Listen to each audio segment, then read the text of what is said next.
정부가 실물 경제의 급격한 침체를 막기 위해 이달 종료 예정이던 유류세율과 자동차 개별 소비세 인하 조치를 연장하기로 했습니다.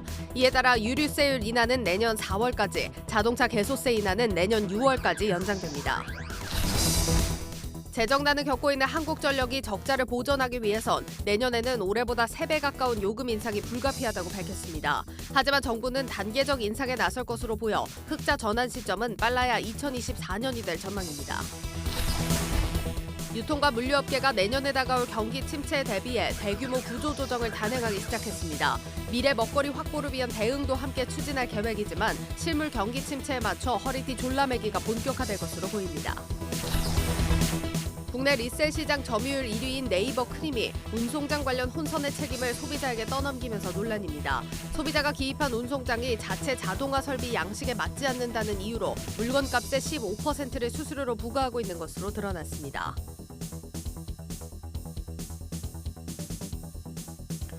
여러분 안녕하십니까? 대한민국 대표 경제 뉴스 플러스 시작합니다. 증시 프리즘, 오늘은 문영민 기자와 함께합니다. 문 기자. 네, 먹거리 없는 장세에 굶주린 증시, 이렇게 오늘 증시를 평가할 수 있겠습니다. 네. 지난 15일 FOMC 회의 이후에 하락세를 지금 우리 증시가 계속해서 이어가고 있는데요.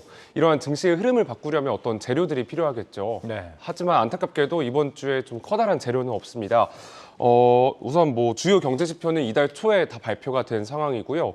또 주요 기업들의 4분기 실적 발표는 아시다시피 다음 달부터 이어져 있습니다. 예. 따라서 연말까지 남은 2주 동안은 어떤 상승 모멘텀이 크게 있지는 않다, 이렇게 증권업계는 평가하고 있습니다. 네, 오늘 코스피 거래 대금 규모가 4조 8천억 원인가요? 거의 3년 만에 최저라고 하더라고요. 그만큼 이래서는 이제 산타 랠리 정말 기대할 수는 없겠다, 이런 생각도 듭니다. 이번 주에 이제 미국 PC 발표, 이게 조금 모멘텀이 될 수도 있지 않을까요? 그렇습니다. 말씀하신 대로 그나마 영향을 줄 수 있는 어떤 증시의 재료인데요. 이번 주 금요일 밤에 발표가 됩니다. 이 연준은 통상 이 에너지와 또 물가를 뺀 근원 PCE를 인플레이션 수준을 확인하는 가늠자로 활용합니다. 시장은 미국의 11월 근원 PCE의 상승률이 1년 전 같은 달과 비교해서 4.6% 수준일 것으로 전망하고 있습니다.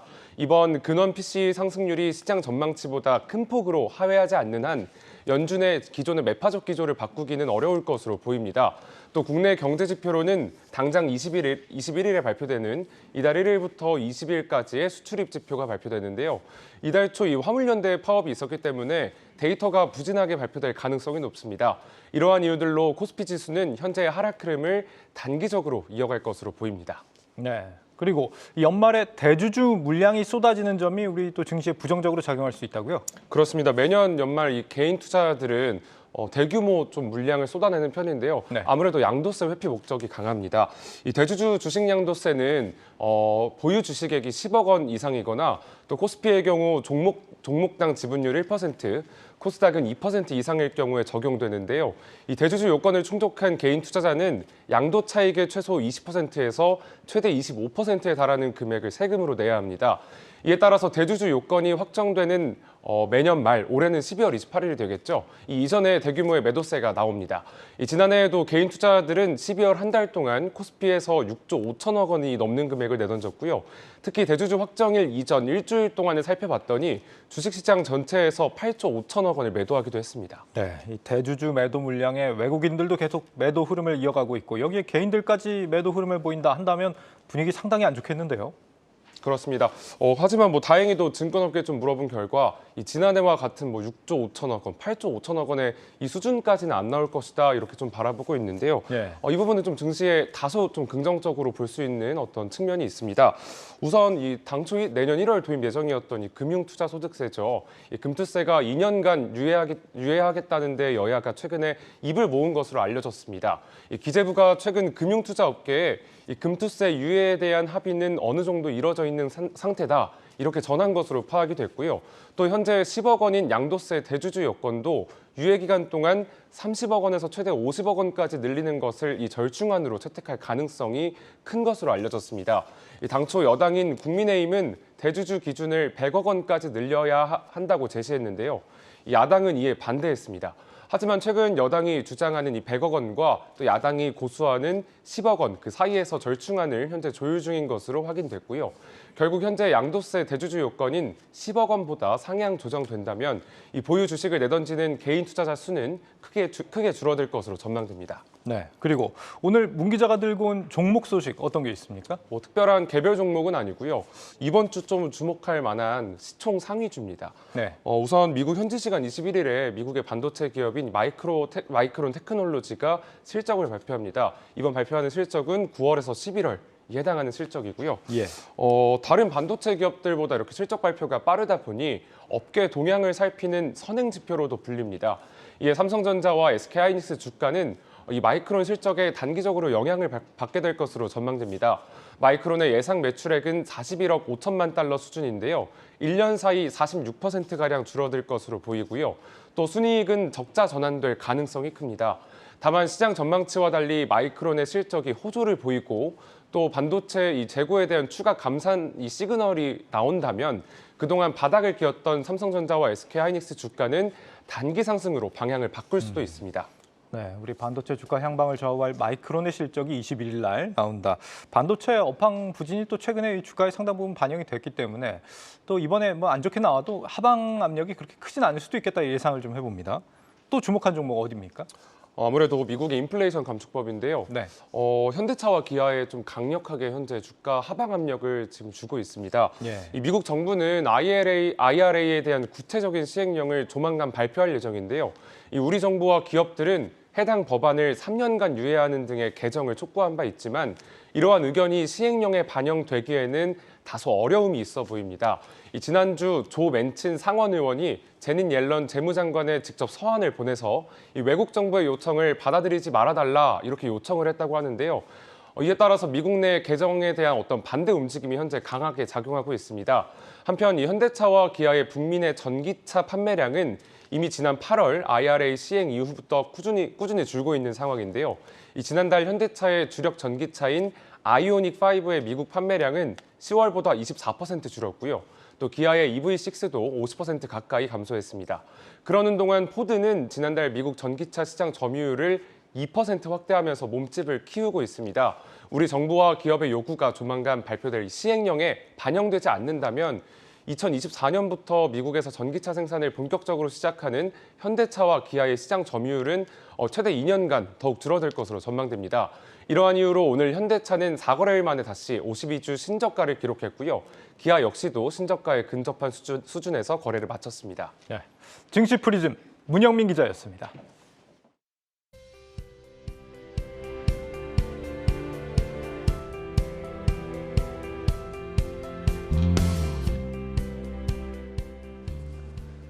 네, 뉴욕 증시도 FMC 이후 향후 시장 전망의 경계감이 일긴 마찬가지입니다. 월가 전문가들의 의견 오민지 기자와 들어보도록 하겠습니다. 오 기자, 일단 FMC 이후에 좀 시장이 가라앉은 모습입니다. 월가에서는 어떻게 보고 있습니까?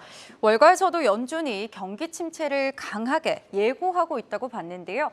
투자자문사 에버코어 ISI에서는 연준이 내년 국내 총생산 성장률을 0.5%로 전망하고 있고 실업률을 대폭 높였다면서 사실상 연준이 경기 침체를 경고한 셈이라고 설명했습니다. 예.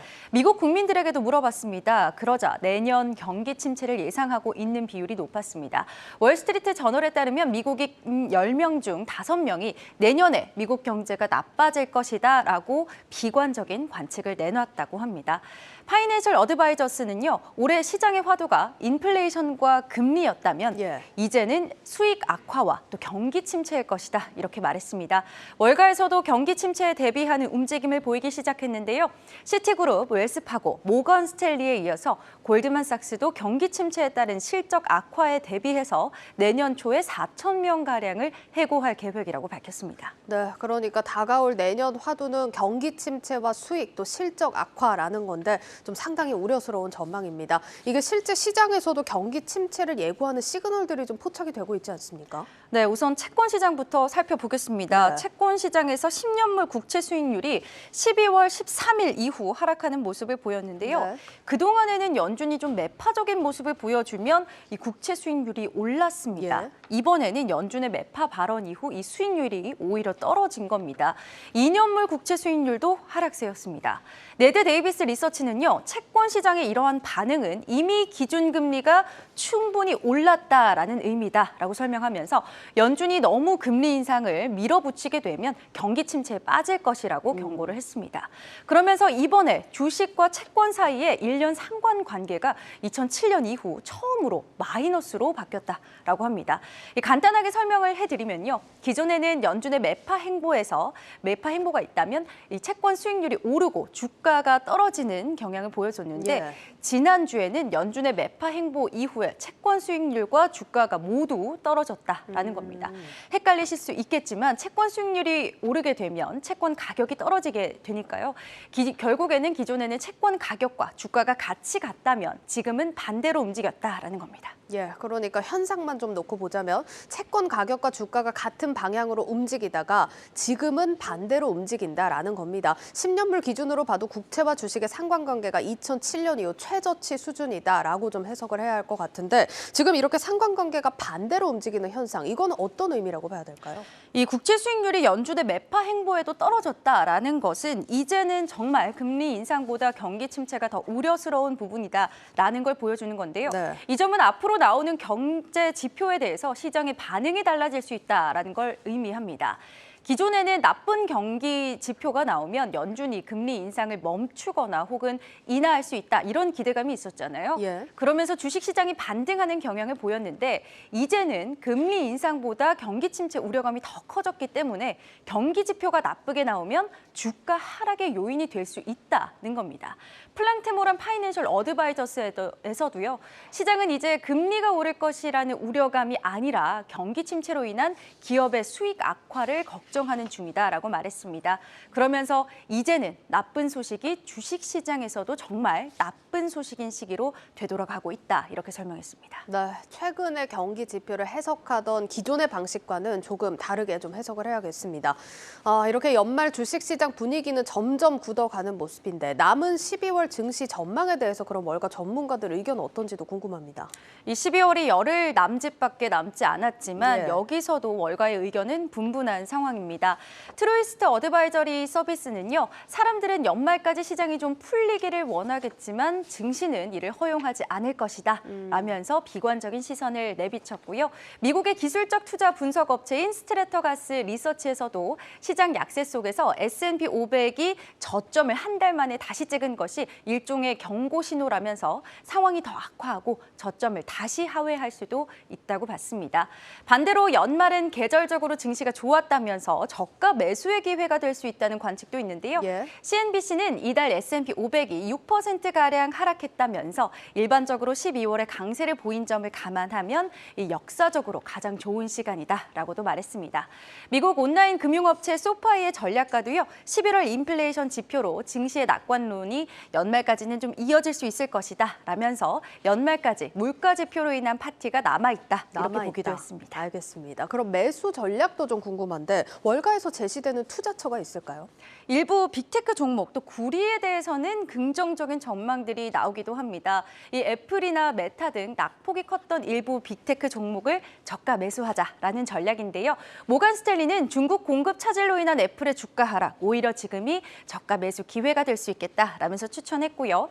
에버코어 ISI에서도 내년에 애플이 혁신적인 한 해를 맞을 것이라면서 최선호 종목으로 꼽기도 했습니다.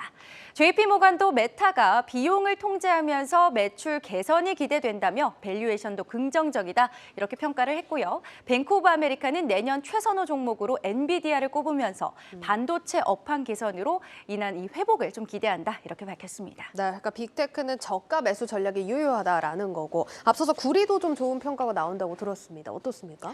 네, 보시는 건 구리 현물 가격의 그래프입니다. 보시는 것처럼 3월에는 이 $10,000를 상회하던 구리 가격이 6월에는 $7,000 수준으로 빠졌습니다. 하반기 들어서 $8,200 수준까지 다시 회복을 오르고 했습니다. 이 뱅크 오브 아메리카와 골드만삭스는 내년에 이 구리 가격이 지금보다 더 오를 수 있다 이렇게 봤는데요. 예. 비중 확대 의견을 동시에 제시를 했습니다. 연준에서 금리 인상 기조를 완화하고 중국도 리오프닝을 하게 되면 구리 수요가 회복할 수 있다는 거죠. 또 유럽에서는 에너지 위기를 해결하면서 친환경 인프라 부문으로 수요가 늘어날 수 있다 이런 전망입니다. 전통 에너지보다 풍력이나 태양광과 같은 이 친환경, 신재생 에너지에서 이 구리의 수요가 많은데요. 그런 점에서 친환경 에너지 기조 회복도 기대되는 부분이죠. 뱅크 오브 아메리카는 구리 가격이 톤당 $12,000까지도 상승할 수 있다고 봤습니다. 네, 이렇게 지금 전반적으로 경기 침체 우려가 커지는 가운데 12월 시장 전망에 대해서는 아쉽지만 조금은 보수적으로 접근을 해야겠습니다. 다만 빅테크와 구리에 대해서는 또 긍정적인 시각들 나오는 만큼 체크해 보시면 좋을 것 같습니다. 고 웨스트 오민지 기자였습니다.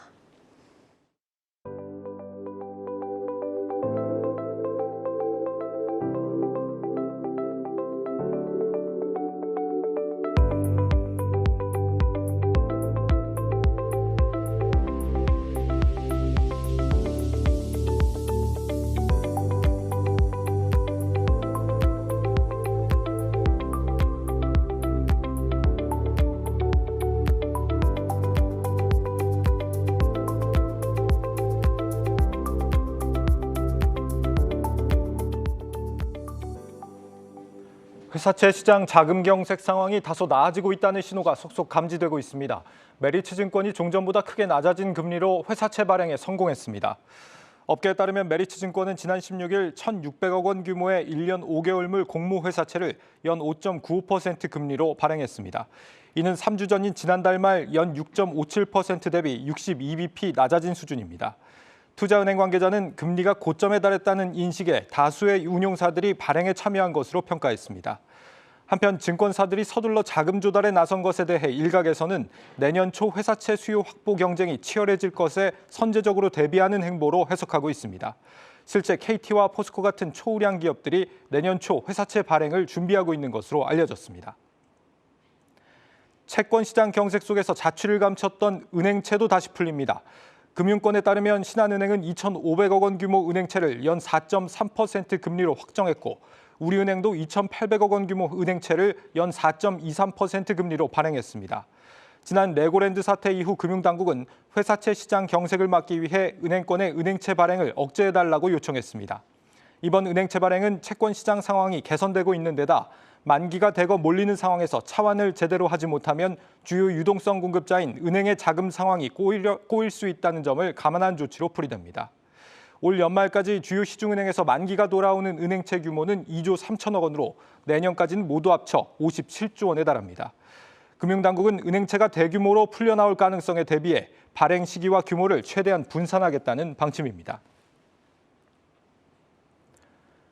회사채 시장이 다소 숨통이 트인 분위기라면 이번에는 증권사 종합자산관리 서비스 레버카운트의 계좌가 자금 경색의 새로운 불씨가 되고 있습니다.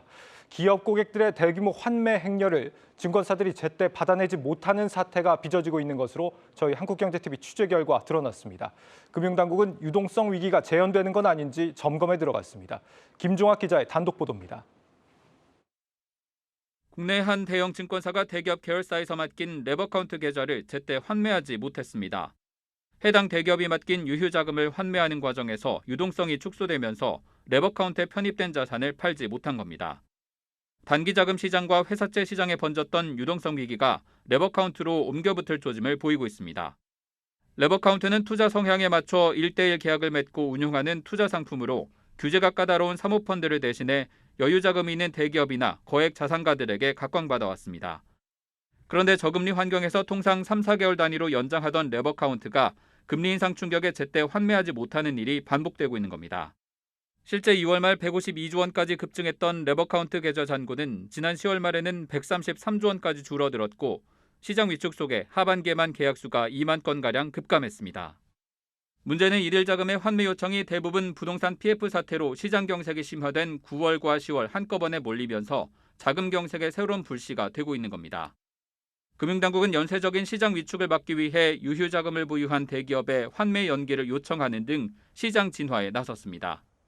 감독당국은 이미 지난 6월부터 레버카운트에 편입된 자산의 만기가 달라 제때 환매하지 못할 위험이 있다고 보고 중점 점검 사항으로 지목해왔습니다. 이런 가운데 은행권의 고금리 예금과 고수익을 내건 퇴직연금으로 시중자금이 이동하고 있고 내년 2월까지 부동산 ABCP 만기가 29조 원이나 돌아오는 등 잠재적 위험도 여전합니다. 당국은 경기 둔화와 통화 긴축 속도에 따라 금융시장의 불확실성이 다시 높아질 우려가 있다며 연말과 연초 이들 레버카운트 환매로 인한 자금 쏠림이 없도록 점검해 나갈 예정입니다. 한국경제TV 김종학입니다. 정부의 유류세 인하 조치가 4개월, 자동차 개별 소비세 인하 조치가 6개월 각각 연장됩니다. 기획재정부는 2023년 상반기 개별 소비세 탄력세율 운용 방안을 발표하고 이같이 밝혔습니다. 정부는 유류세를 내년 4월까지로 연장하면서 최근 유가 동향을 감안해 휘발유의 인하폭은 기존 37%에서 25%로 줄이기로 했습니다. 이에 따라 리터당 붙는 휘발유 유류세의 인하폭이 205원으로 기존보다 99원 줄어듭니다. 이와 함께 정부는 5년간 이어지고 있는 자동차 개별 소비세 30% 인하 조치를 내년 6월까지 추가로 연장합니다. 감면 기간 중 계약을 체결했어도 차량 출고가 늦어져 감세 혜택을 보지 못하는 사례를 감안한 것이라고 정부는 설명했습니다. 올해 경영난으로 부실 징후가 있는 기업이 급증한 것으로 나타났습니다. 금융감독원에 따르면 채권은행은 올해 정기신용위험 평가를 통해 185개 기업을 부실 징후 기업으로 선정했습니다. 이는 지난해보다 25개 늘어난 수준입니다. 부실 징후 기업은 현금 흐름이 마이너스이거나 자본이 잠식된 경우로 C등급은 워크아웃 절차를, D등급은 법정관리 절차를 밟게 됩니다. 특히 올해 늘어난 25개사 가운데 D등급은 모두 20개사였고 대부분 중소기업이었습니다. 이렇게 기업들의 부실화 징후가 중소기업을 중심으로 나타나고 있다면 개인들은 상대적으로 신용도가 낮은 저축은행 대출자들을 중심으로 부실화 위험이 커지고 있습니다. 대출금을 제때 갚지 못해 연차가 쌓인 대출자들이 올 들어 빠르게 늘고 있는 것으로 확인됐습니다. 이민재 기자입니다. 저축은행 건전성에 계속해서 비상등이 켜지고 있습니다. 요주의 여신이 계속해서 늘고 있는 것이 대표적입니다. 돈을 빌려주고 원금 이자를 제대로 받지 못하는 여신 중 이자를 1에서 3개월가량 연체한 부실 채권이라는 점에서 가장 빠르게 저축은행 건전성을 확인할 수 있는 지표로 쓰입니다. 연체 3개월이 넘어 부실이 확실시되는 채권인 고정이하 여신도 증가 추세입니다. 업계는 연말로 갈수록 연체 규모는 더욱 늘어날 것으로 내다봤습니다. 실제로 가계신용대출 기준 신규 연체율 역시 상승세를 보이고 있습니다. 이런 흐름은 내년 상반기까지 이어질 것으로 보입니다. 수익성은 가시적으로 내년에 바로 안 좋아지는 모양새가 올 테고 무상증자 등을 통해서 이렇게 넣어가지고 버텨주지 않으면 지금 상황이 녹록지가 않아서 어려운 환경이 될 것 같다는 거죠. 고금리 기조에 따른 연쇄작용은 저축은행의 부담 요소입니다.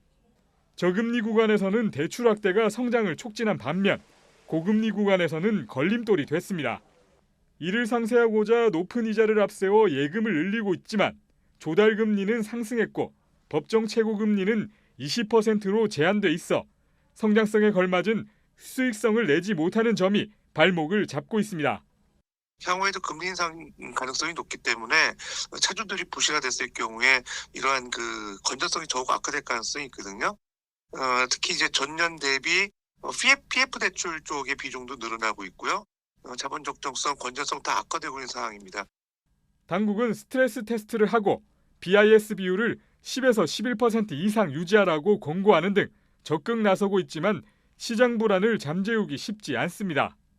내년부터 다중채무자 대출에 충당금을 추가로 쌓는 등의 방안은 오히려 저축은행 수익성을 악화시킬 수 있다는 지적이 나옵니다.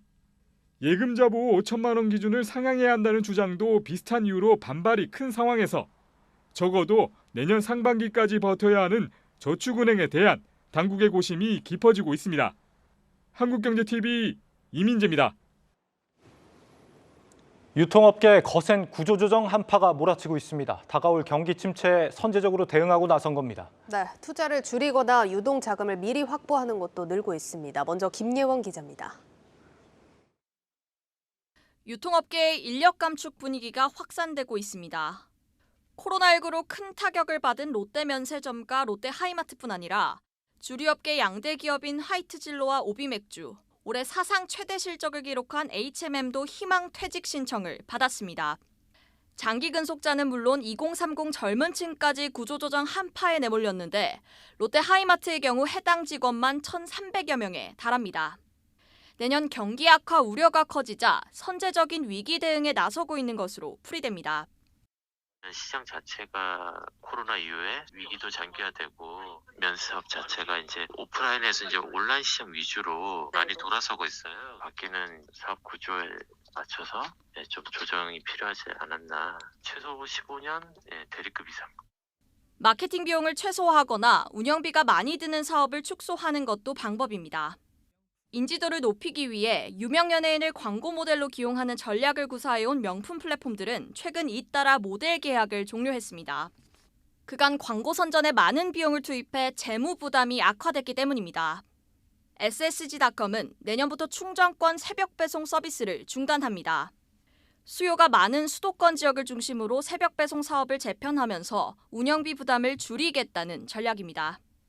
코로나 때는 비용을 들이더라도 더 큰 외형 성장을 조금 도모했다면 이제는 아무래도 그 경기가 위축되고 그러다 보니까 이제 수익성 개선 전략을 대형 PP센터 확대를 하려고 했던 계획들도 이제 고객들 주문량을 보면서 좀 점진적으로 확대하는 걸로 조금 방향을 들었습니다. 유동성 위기를 대비해 현금 확보에 나서는 기업도 늘었습니다. 호텔롯데는 보유 중이던 롯데 칠성음료 주식 전량을 매각해 379억 원가량을 마련했고 현대백화점그룹은 현대홈쇼핑이 보유한 현대렌탈케어 지분 일부를 매각하는 방안을 검토 중입니다. 한국경제TV 김예은입니다. 초긴축 모드에 돌입한 유통업계 상황 유호성 기자와 심층 분석합니다. 유 기자, 지금 고물가로 소비자들이 좀 지갑을 많이 닫고 있는 상황인데 지금 얼마나 안 좋습니까?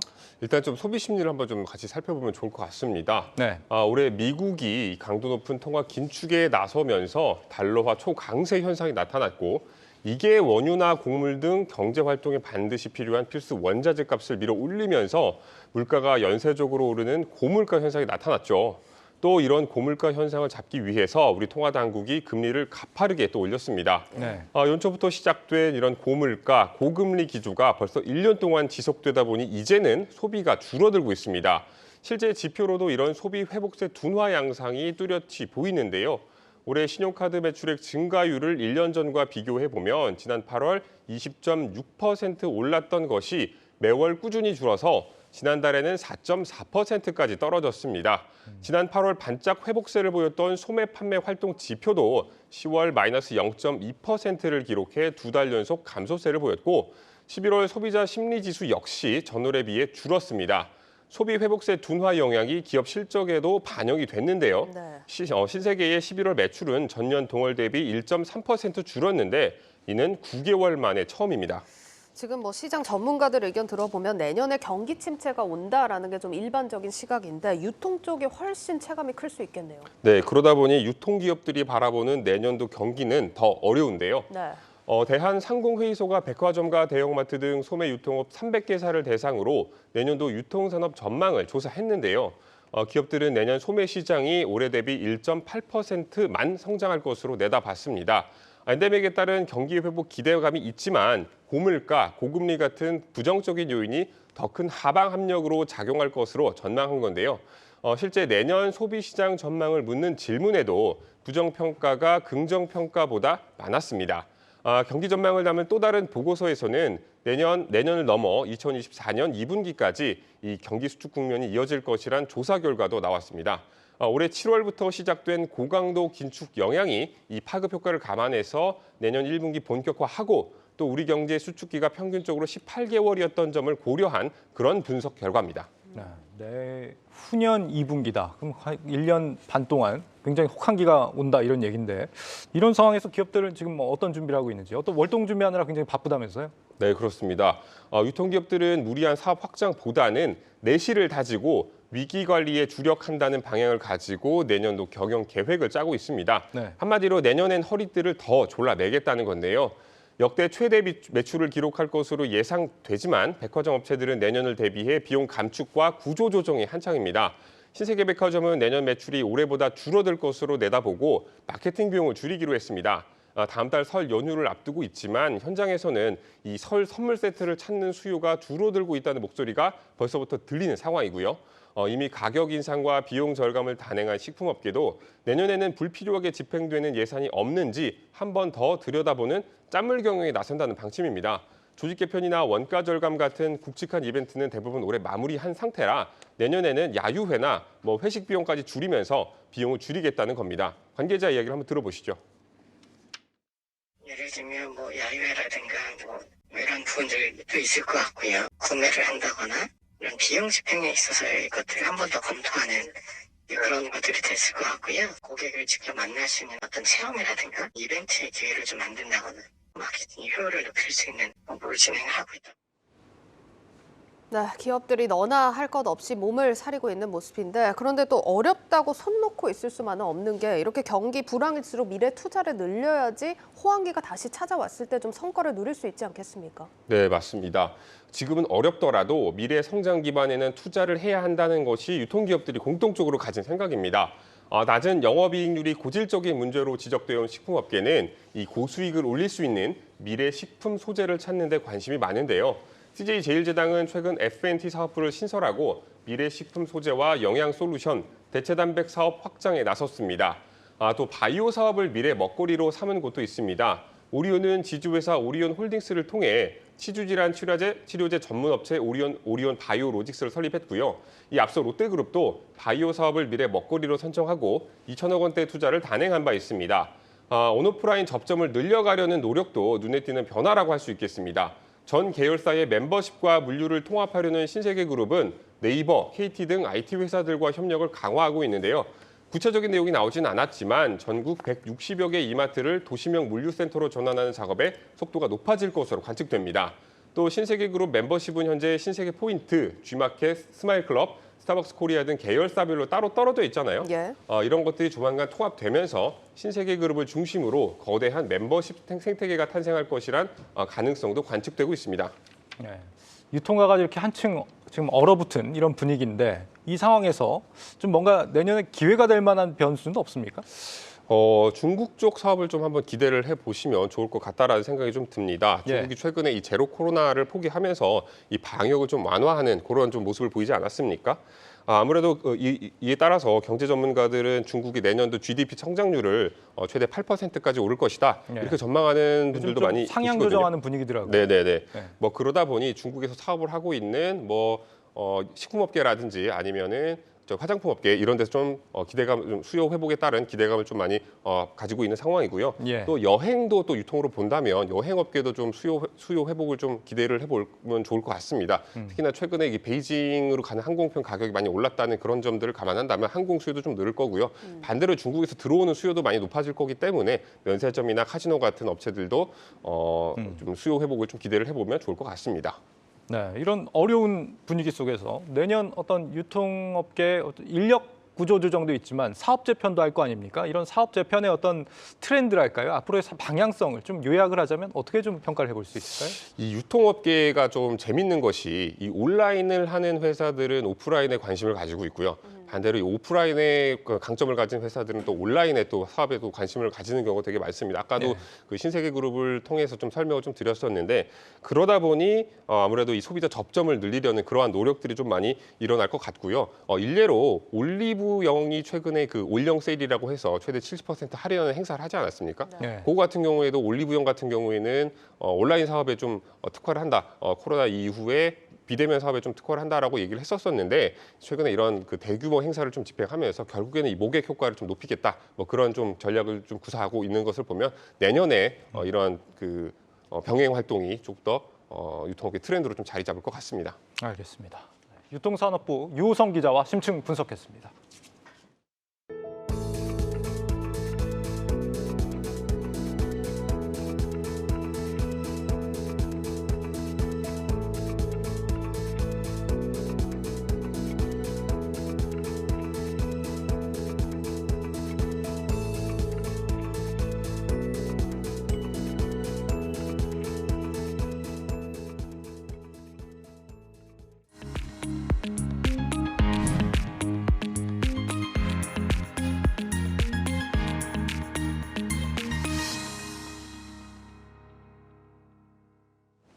올해 30조 원대 적자가 예상되는 한국전력공사가 역대급 전기요금 인상 카드를 빼들었습니다. 다만 공공요금 특성상 한전이 원하는 만큼 올리긴 어려울 거다라는 전망이 나오는 상황입니다. 이 내용 산업부 방서후 기자와 나눠보겠습니다.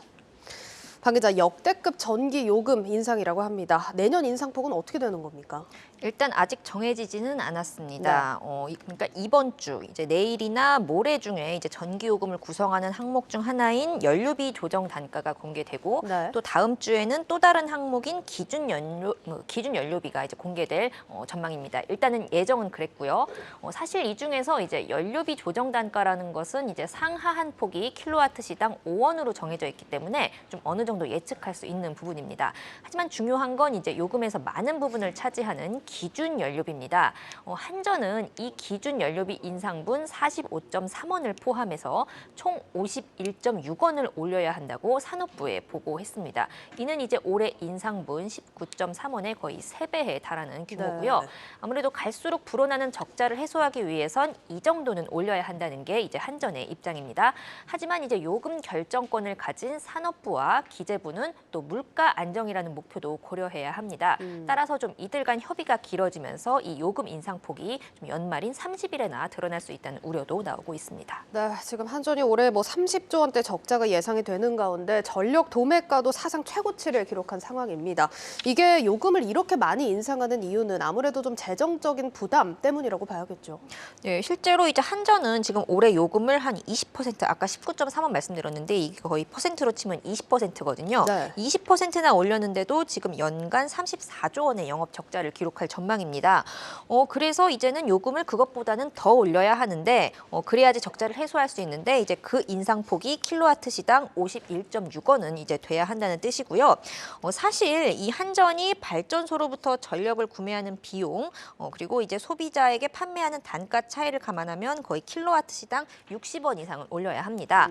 그나마 이제 그런데 한전의 전력 구매 비용에 이제 S&P 이제 상한제가 적용되기 시작하면서 51.6원으로 지금 인상 예상폭이 줄었다고 할 수 있습니다. 그러니까 지금 줄어든 게 51원대라는 거네요?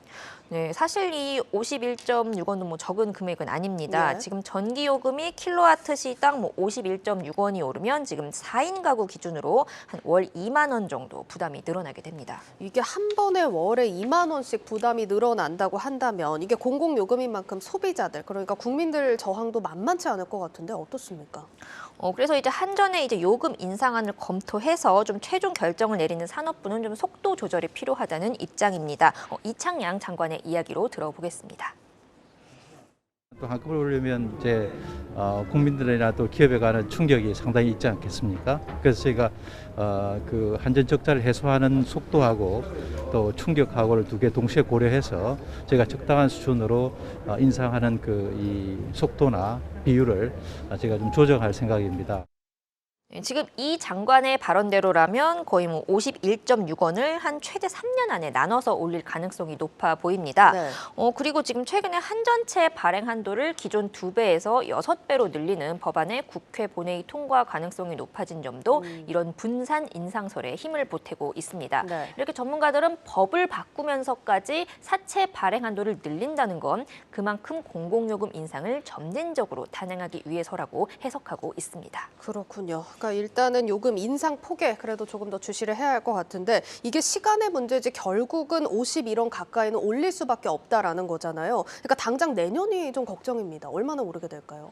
일단 이제 장관의 아까 이야기로 이제 미뤄볼 때 산업부는 일단 전기요금을 나눠서 올리되 초반에 많이 올리는 전고후저 형태로 인상하는 것을 검토하고 있습니다. 한전에 따르면 이제 내년 51.6원, 요 이제 숫자는 거의 정해진 거나 다름없고 이 51.6원을 상반기 내에 최대한 몰아서 올릴 경우 내년 영업이익은 한 1조 9천억 원 흑자가 예상됩니다. 반면 이 51.6원을 1년간 분기별로 똑같이 나눠 인상하면 영업 적자가 이제 반대로 1조 3천억 원의 영업 적자를 기록할 전망이고요. 또 이거를 51.6원을 3년간 분기별로 나눠서 인상하면 지금 적자가 14조 3천억 원으로 불어납니다.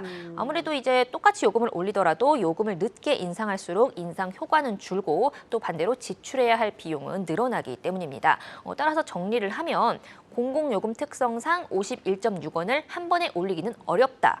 하지만 내년 한 해 동안은 올해 인상분인 19.3원보다는 더 오를 수 있고 그중에서도 좀 1분기에 가장 많이 오를 것이다. 이렇게 전망할 수 있겠습니다. 예, 지금 뭐 사채 한도 관련해서 같이 좀 살펴보자면 상반기에 일찍 인상분을 반영하는 시나리오대로라면 사채 한도 4배 안에서 관리가 가능하다라는 전망이 나오고 그렇지만 3년간 분기별로 나눠서 천천히 인상을 하게 된다면 사채 한도 13배까지 늘려야 한다. 이런 전문가들의 조언도 나오는 만큼 이 부분도 좀 참고를 해보셔도 좋을 것 같습니다.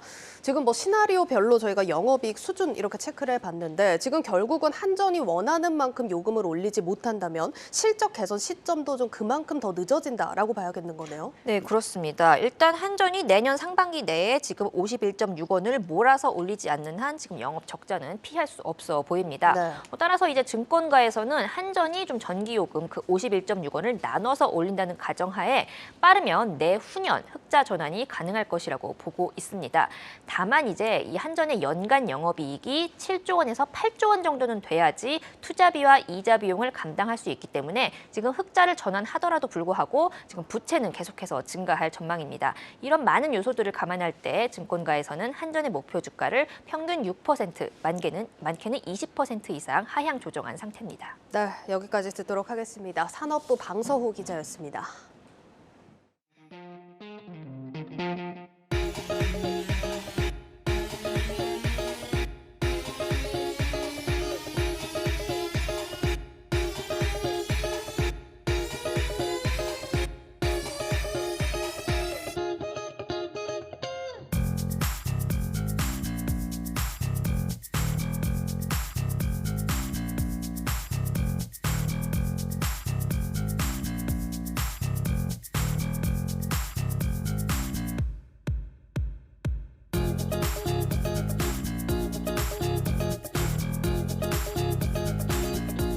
칠 년 만에 새롭게 돌아온 저희 U7 시리즈는 일단 디자인 그리고 새롭게 경험할 수 있는 디지털 경험, 지금까지 경험하지 못한 압도적인 그런 편안한 승차감을 들 수가 있을 것 같습니다.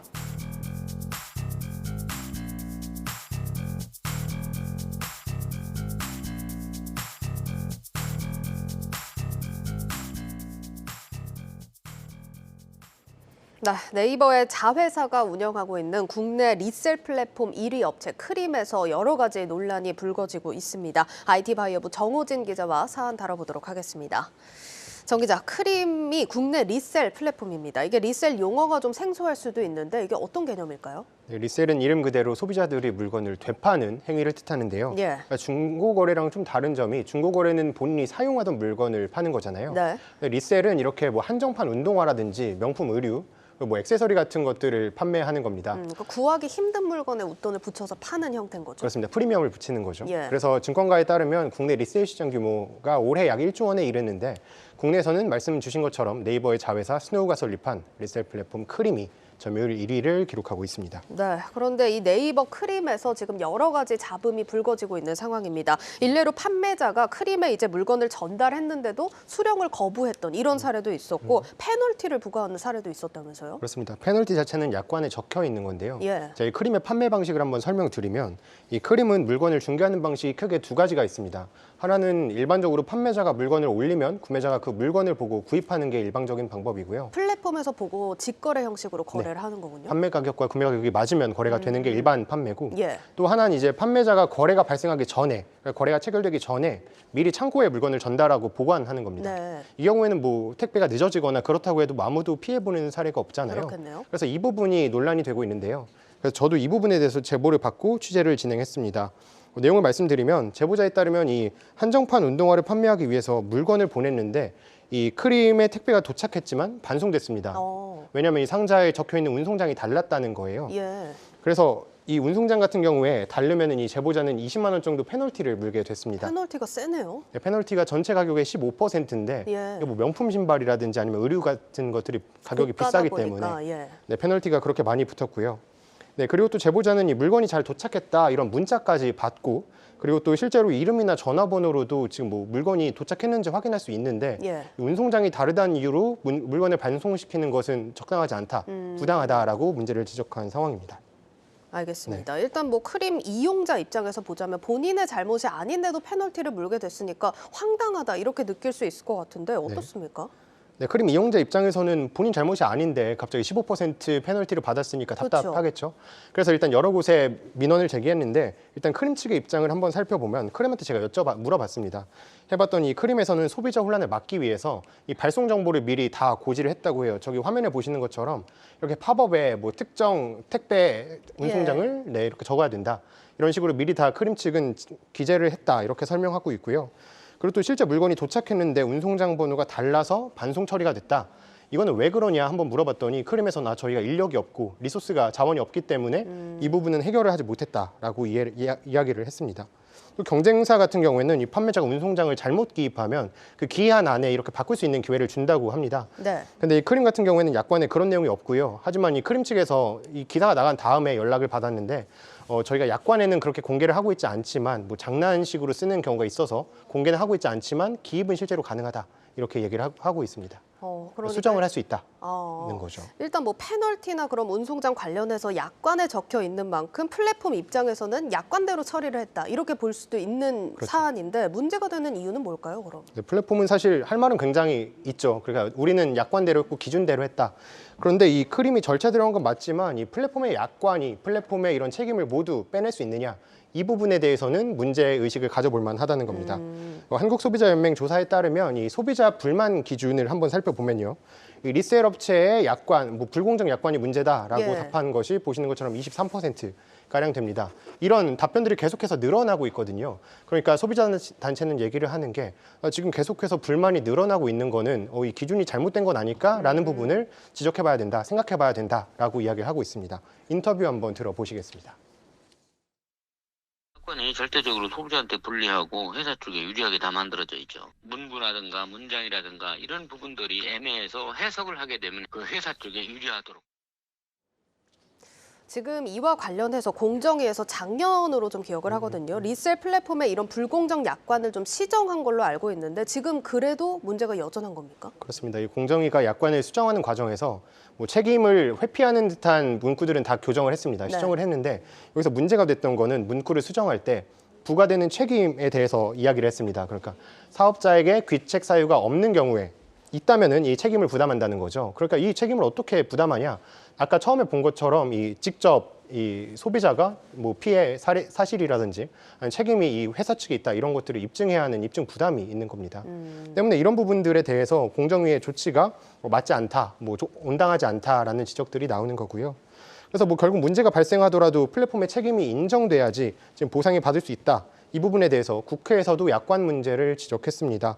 양정숙 의원실 관계자는요, 지금 뭐 공정위에서도 크림을 대상으로 약관 심사를 했지만 이 법 위반은 하지 않았습니다. 하지만 이 소비자 입장에서 법 위반이 아니더라도 충분히 부당하게 느낄 수 있다. 이런 부분들이 있기 때문에 이 부분에 대해서는 교정이 필요하다라고 지적을 하고 있습니다. 네, 조금 더 심사숙고해서 개정할 필요가 있어 보입니다. IT 바이오부 정호진 기자였습니다.